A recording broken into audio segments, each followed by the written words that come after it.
Graça e paz do Senhor Jesus a todos, bem-vindos ao Palavra de Deus Diária. Não esqueça de deixar o seu like, deixar um comentário e compartilhar com as pessoas que você ama e que você acha que poderão ser edificadas, ouvindo um capítulo por dia e aprendendo essa poderosa Palavra de Deus. Hoje nós estamos aqui dando início ao livro de Êxodo. Nós até mudamos o nosso cenário, vamos fazer algumas mudanças para ver se vocês gostam. E vamos seguir em frente, porque a Bíblia é bem longa, mas a história é maravilhosa. Até agora nós estamos assim vendo lá do livro de Gênesis a causa de nós estarmos debaixo de servidão do pecado, por que o pecado entrou em nós, e o povo que Deus escolheu para trazer a semente que é Jesus, essa semente preciosa que o diabo vai perseguir a vida toda, persegue até hoje.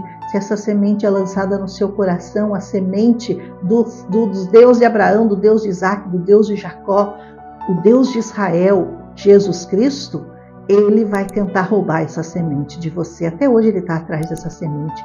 E aqui não foi diferente. O que aconteceu? Aquele povo que estava no deserto, que estava lá no Egito, fazia tempo, né? No deserto não, no Egito, eles começaram a se multiplicar muito. Então ele vai dar o nome das 12 tribos, que são muito importantes você conhecer, porque é através deles que nós vamos ter toda a história dessa Bíblia. Então, 12 tribos que entraram no Egito: Rúben, Simeão, Levi e Judá, Issacar, Zebulon e Benjamim, Dan, Naphtali, Gade e Asser. Todas essas almas eram 70 almas. Porém, quando José morreu, o que aconteceu? O faraó que estava antes desse novo faraó gostava do José, mas esse aqui não conhecia, esse aqui não honrava, esse aqui não respeitava, esse aqui não acreditava que ele era amado pelo Senhor, como acreditou o primeiro faraó e viu os feitos do José. Esse aqui desprezou e ele começou a achar que aquele povo imenso que estava ali no Egito, na verdade, representava um perigo para eles. Por quê? Porque eles se multiplicavam demais. E assim ele falou: eles vão se juntar com os nossos inimigos e vão acabar nos derrotando. Ele fala: eis que os filhos de Israel são muitos e muito mais poderosos do que nós. Vamos usar sabiamente com eles, para que eles não se multipliquem. E aconteça que, vindo guerra, eles vão se ajuntar com os nossos inimigos. E sabe o que eles fizeram?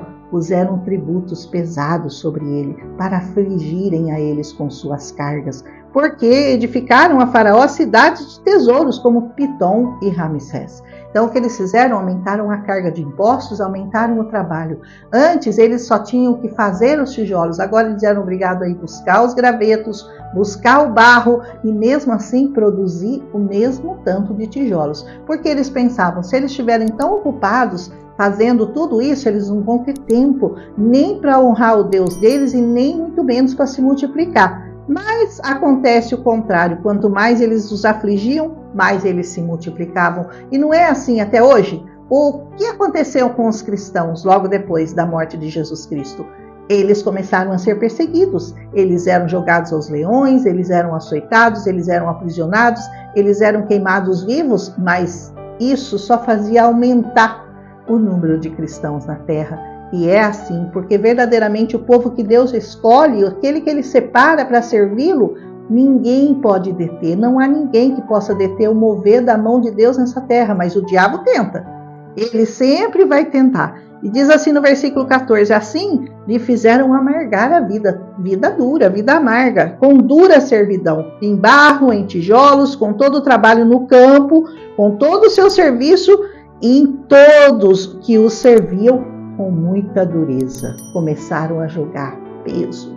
Nós queremos mais, fabrica mais tijolos, vai buscar o barro, vai buscar mais. E isso afligindo os israelitas, porque eles queriam que eles diminuíssem em número e em poder.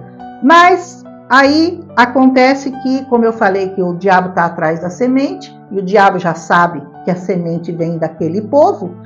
Ele começou a lançar ideias para o faraó, porque o faraó aqui é uma imagem de Satanás, é uma imagem do que o diabo quer fazer com todos aqueles que recebem a semente da salvação neles. Você que recebeu essa semente, saiba que o diabo está atrás da semente que está crescendo em você, que foi lançada no seu coração. Ele está atrás, ele quer roubar essa semente, ele vai te oferecer um monte de coisas para você desistir de servir ao Senhor. E ele disse que havia duas parteiras lá, de nome Sifrá e Puá. Guarda esse nome, porque são duas heroínas da Bíblia, que a Bíblia, que quase ninguém fala nelas, Sifrá e Puá. Duas parteiras egípcias que foram incumbidas de matar os filhos dos hebreus. E ele disse assim, quando você for fazer o parto das hebreias e você vê que é um menino, você o mata. Se você vê que é uma menina, deixa viver.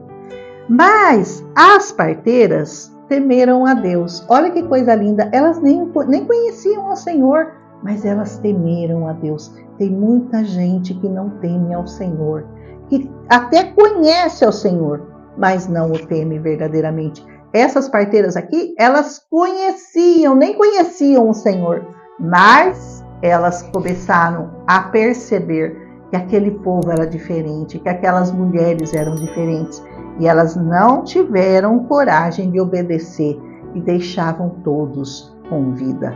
Então o rei do Egito chamou as parceiras e disse, por que vocês fizeram isso? Por que vocês guardaram os meninos com vida? E elas, para fugir da responsabilidade, sabe o que é? Que as mulheres hebreias, elas são muito espertas. Elas não são como as egípcias. Elas não esperam a gente chegar. Quando a gente chega, elas já deram a luz. Aí como é que a gente vai fazer para matar os filhos?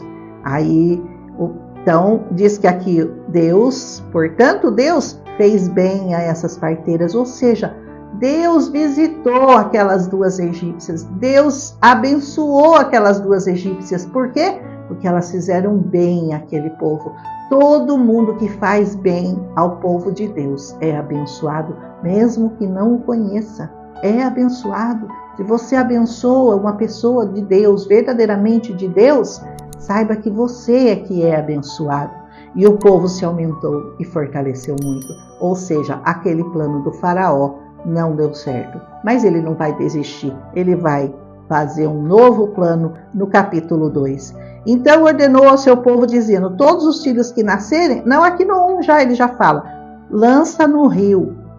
Olha só, todos os filhos que nascerem aqui no Egito dos hebreus, vocês vão lançar no rio. E Deus, que havia até dado casas para aquelas duas, para as parteiras, as nossas heroínas, a Sifrá e a Puá, até casas o Senhor permitiu que elas tiveram. Mas o faraó começou com um novo plano de matar os filhos, matar a semente. Olha o que o diabo quer? Matar a semente. Nunca se esqueça que o diabo nunca vai desistir da semente que já germinou no seu coração.